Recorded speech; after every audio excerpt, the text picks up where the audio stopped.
Many conditions affect the human integumentary system, the organ system covering the entire surface of the body and composed of skin, hair, nails, and related muscle and glands. The major function of this system is as a barrier against the external environment.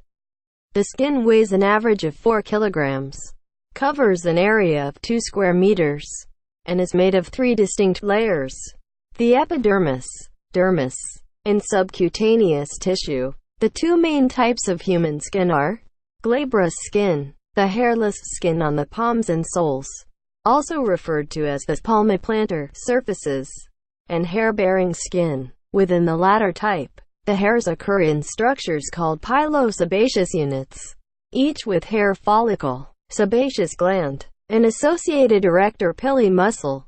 In the embryo, the epidermis, hair, and glands form from the ectoderm, which is chemically influenced by the underlying mesoderm that forms the dermis and subcutaneous tissues. The epidermis is the most superficial layer of skin, a squamous epithelium with several strata: the stratum corneum, stratum lucidum, stratum granulosum, stratum spinosum, and stratum basale.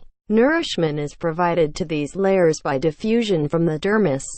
Since the epidermis is without direct blood supply, the epidermis contains 4 cell types: keratinocytes, melanocytes, Langerhans cells, and Merkel cells. Of these, keratinocytes are the major component, constituting roughly 95% of the epidermis. This stratified squamous epithelium is maintained by cell division within the stratum basale, in which differentiating cells slowly displace outwards through the stratum spinosum to the stratum corneum, where cells are continually shed from the surface. In normal skin, the rate of production equals the rate of loss. About 2 weeks are needed for a cell to migrate from the basal cell layer to the top of the granular cell layer, and an additional 2 weeks to cross the stratum corneum. Dermis is the layer of skin between the epidermis and subcutaneous tissue, and comprises 2 sections: the papillary dermis and the reticular dermis. The superficial papillary dermis interdigitates with the overlying ridges of the epidermis, between which the 2 layers interact through the basement membrane zone. Structural components of the dermis are collagen, elastic fibers, and ground substance. Within these components are the pilosebaceous units, arrector pili muscles, and the eccrine and apocrine glands. The dermis contains 2 vascular networks that run parallel to the skin surface, one superficial and one deep plexus, which are connected by vertical communicating vessels. The function of blood vessels within the dermis is fourfold: to supply nutrition, to regulate temperature, to modulate inflammation, and to participate in wound healing. The subcutaneous tissue is a layer of fat between the dermis and underlying fascia. This tissue may be further divided into 2 components: the actual fatty layer, or panniculus adiposus, and a deeper vestigial layer of muscle, the panniculus carnosus. The main cellular component of this tissue is the adipocyte, or fat cell. The structure of this tissue is composed of septal, i.e. linear strands, and lobular compartments, which differ in microscopic appearance.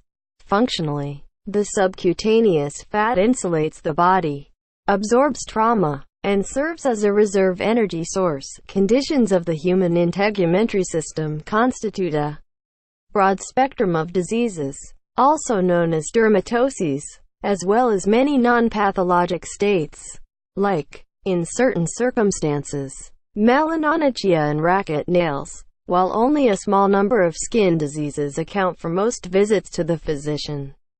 Thousands of skin conditions have been described. Classification of these conditions often presents many nosological challenges, since underlying etiologies and pathogenetics are often not known.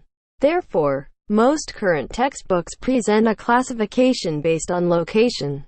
For example, conditions of the mucous membrane, morphology, chronic blistering conditions, etiology, skin conditions resulting from physical factors, and so on. Clinically, The diagnosis of any particular skin condition is made by gathering pertinent information regarding the presenting skin lesion, including the location, such as arms, head, legs, symptoms, pruritus, pain, duration, acute or chronic, arrangement, solitary, generalized, annular, linear, morphology, macules, papules, vesicles, and color, red, blue, brown, black, white, yellow. Diagnosis of many conditions often also requires a skin biopsy, which yields histologic information that can be correlated with the clinical presentation and any laboratory data.